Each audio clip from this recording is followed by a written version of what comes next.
VTV news देख रहे हैं आप और आपके साथ मैं हूं नकुल चतुर्वेदी। आज हम आपको दिखा रहे हैं वो दर्दनाक खबर जहां पर हैवानियत हुई है हरियाणा में। हरियाणा के मेवात से इंसानियत को शर्मसार करने वाली एक घटना सामने आई है, जहां हवस के भेड़ियों ने एक मासूम लड़की से न सिर्फ गैंगरेप किया बल्कि नीचता की हदों को पार करते हुए पहले अपनी इस घिनौनी करतूत का वीडियो बनाई और उसके बाद इस हैवानियत की इस वीडियो को एमएमएस बनाकर वायरल कर दिया। वायरल वीडियो में वैसी भेड़ियों की काली करतूत आपको दिखाने के लिए ना तो हमारा दिल गवाही दे रहा है और ना ही मीडिया एथिक्स हमें यह करने की इजाजत देते हैं। लेकिन हाँ, दिन दहाड़े युवती के साथ बलात्कार की इस दिल दहला देने वाली वीडियो को हम आपको अभी दिखाएंगे और पूरी की पूरी खबर दिखाएंगे। आप देखिए ये रिपोर्ट।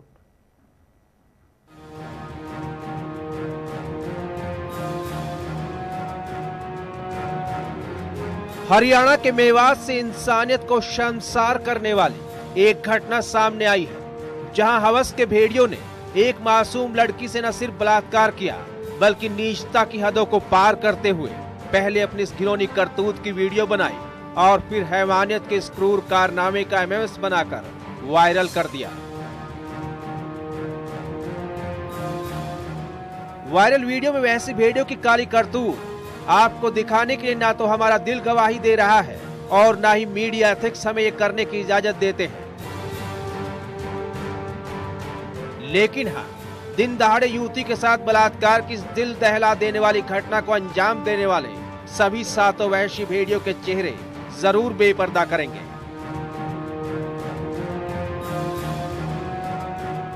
क्योंकि वल्लभ टीवी हरियाणा सरकार और पुलिस से पीड़िता को न्याय दिलाकर रहेगा, जिससे कोई और मासूम इन और इन जैसे हैवानों की हैवानियत का शिकार न बने। खट्टर जी, क्या आप देख रहे हैं आपके राज में और आपकी सरकार में हरियाणा में दुष्कर्मियों के दुस्साहस किस कदर बढ़ गए हैं। आपकी सरकार में कुछ हवस के भूखे भेड़िए न सिर्फ मासूम लड़कियों को अपनी हवस का शिकार बना रहे हैं बल्कि इस घिनौने कृत्य की वीडियो वायरल कर नारी जाति की अस्मिता को तार तार कर रहे हैं। से 3 आदमी आए, जिन्होंने मेरे को अपने व्हाट्सएप पे जो है एक ये चित्र दिखाए, एक लड़की का लड़की के साथ गलत काम करते हुए, जिसमें 2 मुलजिम, 2 की शिफ्ट आई, 5 मुलजिम अभी नहीं।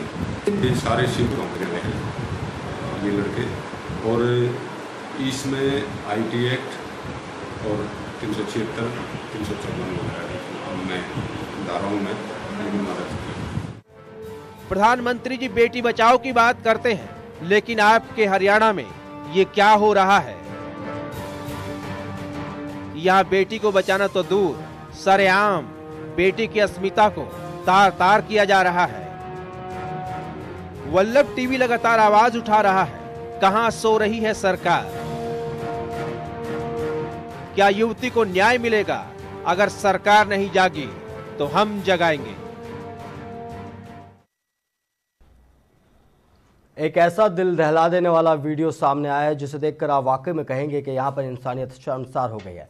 इंसानियत को शर्मसार करने वाला वीडियो दिन दहाड़े युवती के साथ गैंगरेप, 1 नहीं 2 नहीं बल्कि पूरे 7 दरिंदों ने किया एक युवती के साथ गैंगरेप। युवती चीखती रही, चिल्लाती रही, लेकिन किसी ने उसकी नहीं सुनी।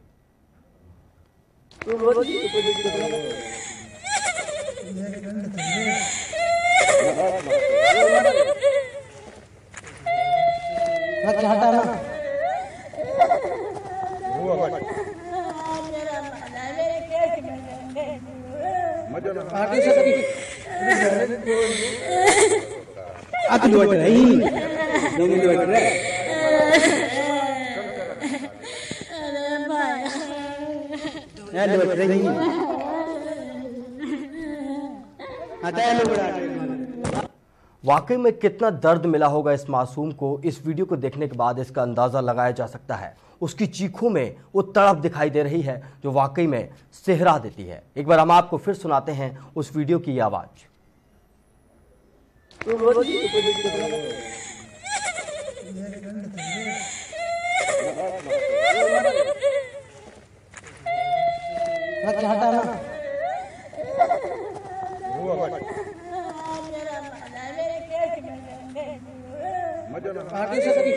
तो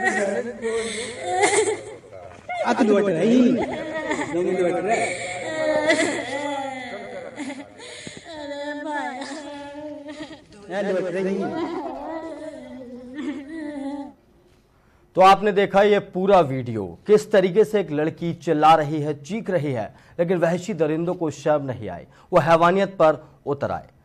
इस वक्त हमारे साथ जुड़ चुके हैं पंजाब के पूर्व डीजी केसी पॉल।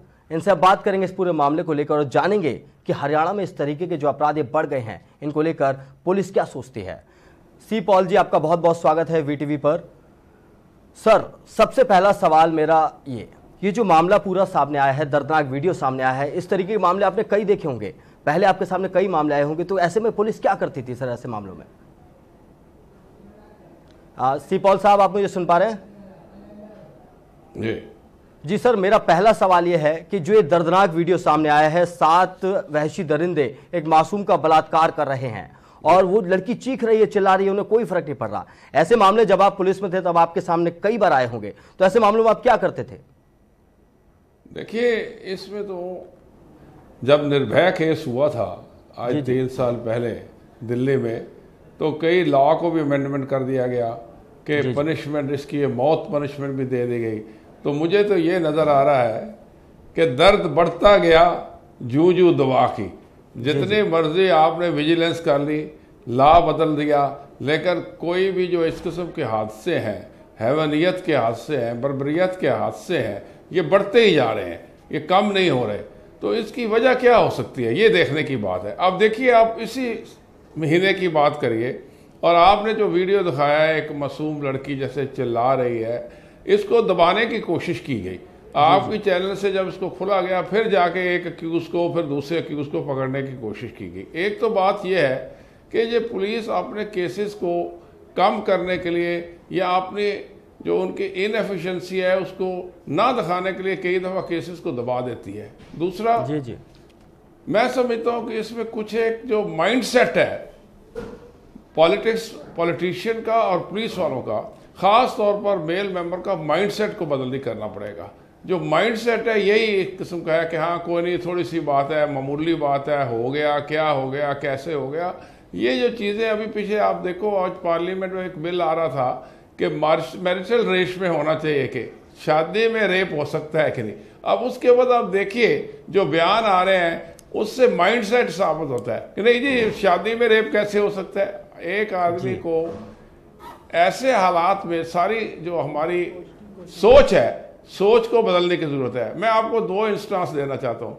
अप्रैल के अंदर एक छोटे छोटे बच्चों की बात है कि 14 अप्रैल के करीब दिल्ली के अंदर एक 10 साल की जो बेचारी लड़की है, छोटी सी, उसको एक 40 साल के लड़के ने गांधीनगर में ईस्ट दिल्ली के अंदर रेप किया, बुरी तरह रेप किया, और उसके बाद जाकर उसका केस शुरू हुआ। जब वहाँ पे जोर पे लोगों ने कहा, तब जाके जोर पे। अब इसी तरह आपका हरियाणा की बात देखिए, हरियाणा में पिछले दिनों में जींद में जो दलित का केस हुआ था, आपको याद होगा, दलित एक दलित लड़की को मारी गई थी, हवावेला मर गया। पॉलिटिशियन ने कहा, दलित के बाहर अपोजिशन वाले आ गए, तो ये कहा गया कि अंदर से हम हरियाणा को बिल्कुल साफ सुथरा कर देंगे, इस किस्म का केस होगा ही नहीं। ये बात 2 महीने की पहले की है। और अब देखिए, ये मैं आपको 31 मार्च का हादसा दसा था। 31 मार्च को एक 6 साल की बच्ची के ऊपर इस तरह से, एक जैसे दरिंदा भी नहीं, एक जानवर भी नहीं ऐसे करता, और एक 32 से 38 साल के लड़के ने उसके रेप किया, और वो गुड़गांव में उसके 3 ऑपरेशन हो चुके हैं। 3 ऑपरेशन हुए हैं बेचारे को बचाने के लिए। ये हालत एक 6 साल की बच्ची के ऊपर मैं कह रहा हूं, जो कि अभी 31 मार्च का है ये हादसा। तो कहाँ के हमने सफाई की, किस जगह पे हम कहते हैं, किस बात के हम दलील देते हैं, किस बात का हम वादा करते हैं? पॉल साहब, सवाल यही है, जो पूरा वीडियो सामने आया, ये वीडियो गवाही दे रहा है अपराधियों के पनपने की, मतलब अपराधियों में किसी भी तरीके का डर नहीं है। इसमें कहीं ना कहीं पुलिस की जो भूमिका है वो भी संदेह के घेरे में मानी जानी चाहिए।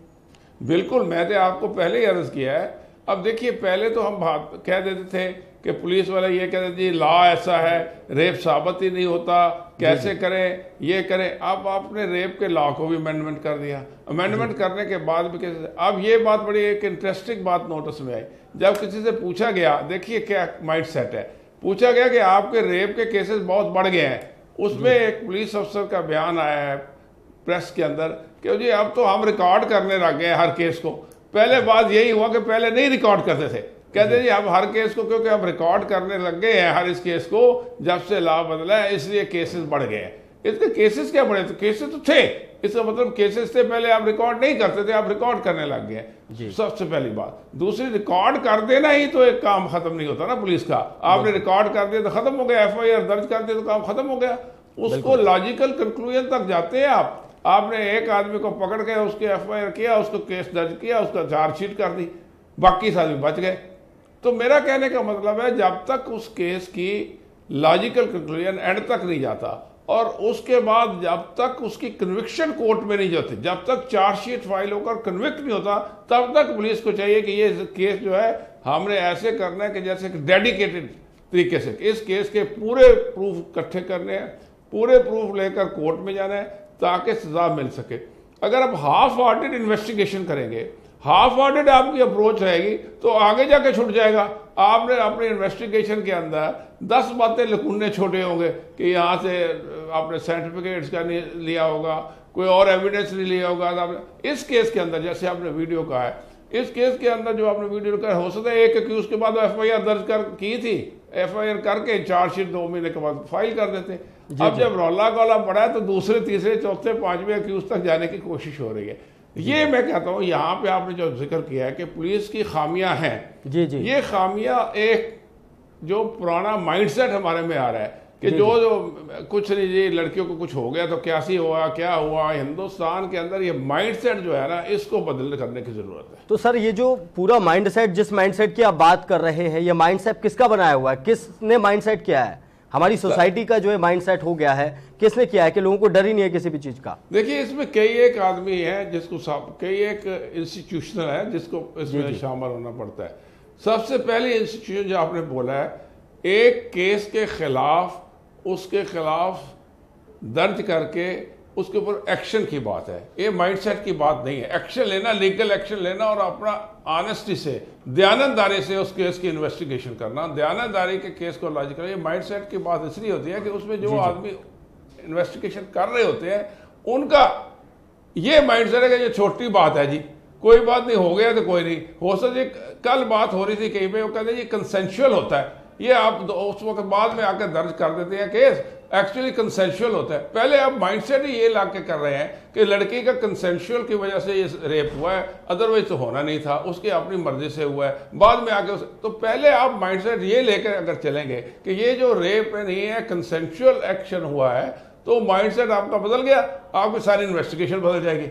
तो पहले माइंडसेट है कि पुलिस को यह ख्याल करना चाहिए कि जो केस हुआ है वाकई एक अपराधी है, उसके लॉजिकल कंक्लूजन है। पहले ये ना सोचे कि नहीं जी इसमें तो कंसेंशुअल भी हो सकता है, ये तो प्रूव ही नहीं होना।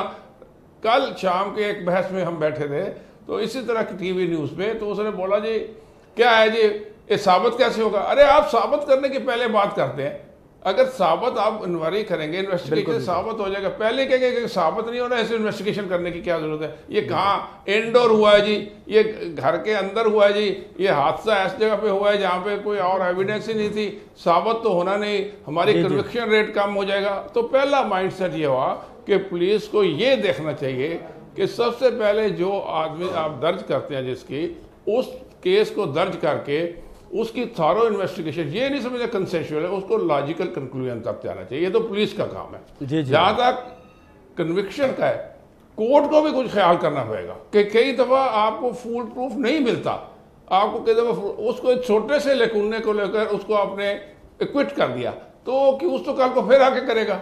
अगर आपने एक्विट कर दिया कोर्ट को, तो कोर्ट का माइंडसेट ये नहीं चाहता कि हमें ये कोर्ट एविडेंस ना देखे, लेकिन प्रीडोमिनेंट एविडेंस को देखकर उसकी कन्विक्शन होना चाहिए। तीसरी बात, सबसे पहला माइंडसेट है सोसाइटी एट लार्ज। हमारी सोसाइटी का माइंडसेट है, हमारी पेट्रियाटिकल सोसाइटी है, लड़की है, नहीं जी आज भी है, लड़की के फीटिसाइड होते रहे हैं पंजाब में, क्यों जी नहीं लड़की तो चाहिए नहीं है, उससे बड़ी होती है तो फिर उसको ये देखना है कि हाँ जी भाई की ज्यादा अहमियत है, बहन की कम अहमियत है घर के अंदर, तो फिर उसका माइंडसेट अप हो गया। शादी हो गई तो उस शादी के बाद फिर उसको कहे कि पति की अहमियत दूं कि बच्चों की अहमियत दूं, फिर उसमें ब्रेक हो गया। पॉल तो साहब, आप देखा जाए तो इस इस तरीके से society माइंडसेट वाली प्रॉब्लम सामने आ रही है, जो जिस तरीके की आ रही है, जो आप बता रहे हैं। अच्छा सर, एक चीज और देखी जाए, 2014 में केंद्र में सरकार बदली, उससे पहले कांग्रेस सरकार थी, बलात्कार हुआ, दिल्ली निर्भया गैंगरेप कांड हुआ, काफी हो हल्ला हुआ, सरकार के खिलाफ काफी बड़ा आंदोलन हुआ। मोदी सरकार ने बोला कि जब वो सत्ता में आएंगे तो किसी न किसी तरीके से महिलाओं की सुरक्षा को तवज्जो दी जाएगी, और प्रधानमंत्री ने ऐसा किया भी। प्रधानमंत्री ने बेटी बचाओ बेटी पढ़ाओ योजना का शुभारंभ किया, और उसी हरियाणा में 7 दरिंदे एक मासूम के साथ बलात्कार कर देते हैं। तो कितना बड़ा सवाल है ये राज्य सरकार और केंद्र सरकार दोनों पर। मैं इससे आपको पहले ही अर्ज करूं, सबसे पहले जी कि ये जो पॉलिटिशियन है, क्या पुलिस ऑफिसर है, क्या कानूनी आदमी या कानून को जो देने वाले हैं, जजेस हैं, कहां से आए हैं? They come from the same society, same background. आज को बीजेपी है, कल को यूपी है, कल को यूपीपी है, इससे कोई असर नहीं होने वाला। ये कह देना कि वो बदली हो जाए, हम ये कर दें, हमारी सरकार में ये हो जाएगा। मैं समझता हूं कि ये जो बातें पॉलिटिकल एडवांटेज लेने के लिए की जाती है, ये सब चीज पॉलिटिकल एडवांटेज लेने के लिए, चाहे मेरे को वोट आ जाए मैं ये कर दूंगा वो कर दूंगा।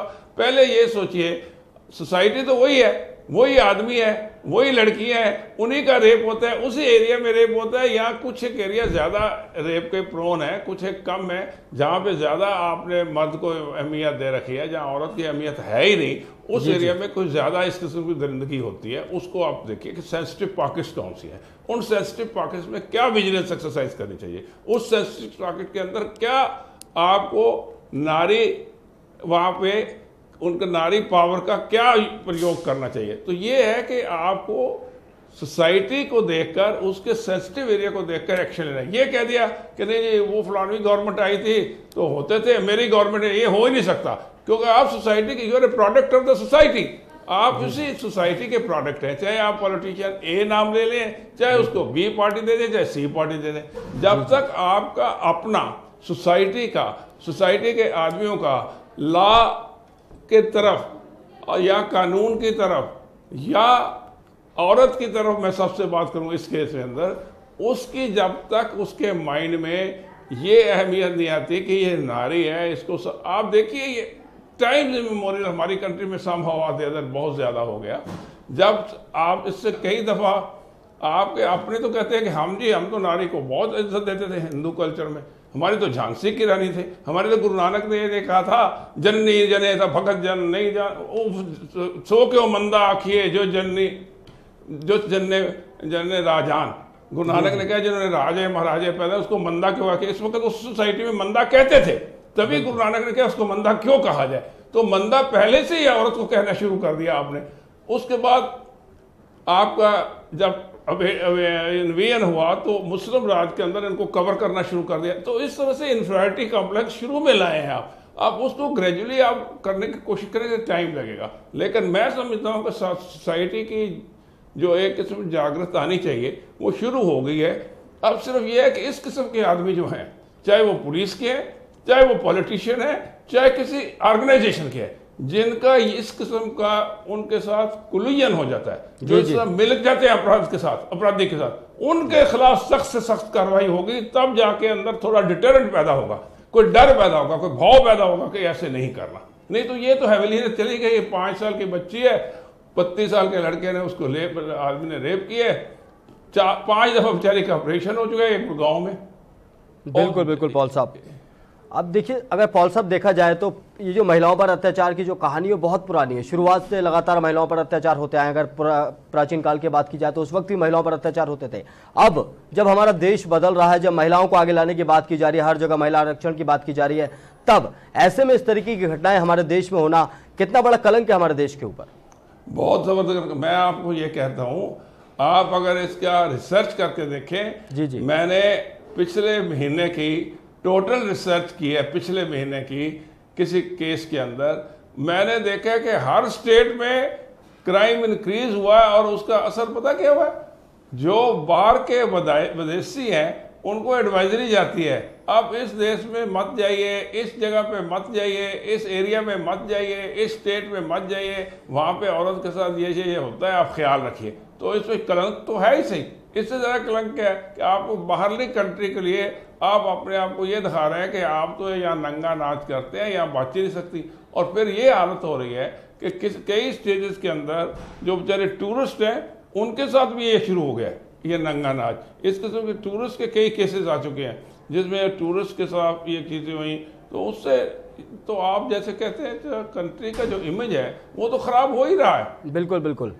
कंट्री का इमेज ख़राब होने के साथ साथ आप देखिए कि एक जो बेचारी औरत है उसकी सारी ज़िंदगी ख़राब कर दी। अगर वो नहीं रिपोर्ट करती तो ख़राब, अगर रिपोर्ट कर दी तो आपके वही 2-4 आदमी 2-4 सोसाइटी के छोड़ के वही उसको तोय करेंगे, यार ये तो इसको तो रेप हुआ है, इसके क्या है, इसकी शादी कैसे हो सकती है। ये तो ये सोसाइटी का माइंडसेट बिल्कुल बिल्कुल बिल्कुल पॉल साहब, बिल्कुल इसके लिए कहीं ना कहीं हमारी सोसाइटी कहीं ना कहीं बहुत ज्यादा जिम्मेदार है। अच्छा, एक आखिरी सवाल पॉल साहब आपसे, ये जो घटनाएं लगातार बढ़ती जा रही हैं इसके लिए आप किसको जिम्मेदार मानते हैं? कभी कोई नेता बोलता है कि बॉलीवुड सिनेमा जिम्मेदार है, कोई बोलता समाज जिम्मेदार है, कोई बोलता सरकारें जिम्मेदार हैं, कोई बोलता कानून जिम्मेदार है। आप किसे जिम्मेदार मानते हैं? इसको जिम्मेवारी समझता हूं कि जो पुलिस है किसी पॉलिटिकल पैटर्नेज के साथ जो काम करेगी वो सबसे ज्यादा जिम्मेवार है। अगर पुलिस आज का कोई पीछे एक हादसा हुआ तो एक हादसे के बयान में वहाँ के लीडर ने, वहाँ के सरकार के जो है मंत्री हैं, उन्होंने कहा इस किस्म की घटना तो बाकी बसेस में भी होती है, ये बस क्योंकि मेरे नाम के है, मेरे ये आप बस की बात क्यों करते हैं? आपका माइंड सेट क्या? अब उसको कहकर पुलिस कहेगी इसमें तो जी मिनिस्टर की इन्वॉल्वमेंट ना आ जाए, उसका नाम ना आ जाए। तो मेरा कहने का मतलब है पॉलिटिकल पैट्रनेज और साथ साथ पुलिस का पॉलिटिकल पैट्रनेज में आकर केस को तोड़ फोड़ करना या पॉलिटिकल पैटर्नेज में आके केस को दबा देना या उसको पूरी तरह प्रूव ना करना, सबसे ज्यादा हाथ इन लोगों का है, सबसे ज्यादा ये दोषी हैं हमारे देश के अंदर पॉलिटिशियंस। चलिए केसी पॉल साहब, हमारे साथ जुड़ने के लिए आपका बहुत बहुत धन्यवाद और इस मामले पर हमसे बातचीत करने के लिए, क्योंकि ये जो खबर है ये वाकई दिल दहला देने वाली है। हरियाणा सरकार पर सवाल है, राज्य सरकार पर सवाल है, केंद्र सरकार पर सवाल है, प्रशासनिक अमले पर सवाल है, पुलिस पर सवाल है और समाज पर सवाल है, मगर इस सवालों का जवाब किसी के पास भी नहीं। सवालों का जवाब तब मिल पाएगा जब 5 और आरोपी गिरफ्तार होंगे। बल्लभ टीवी चाहता है कि उस मासूम को इंसाफ मिले और वो 5 दरिंदे गिरफ्तार हो। देश और दुनिया की तमाम ताजा तरीन खबरों के लिए आप देखते रहिए VTV न्यूज़। नमस्कार।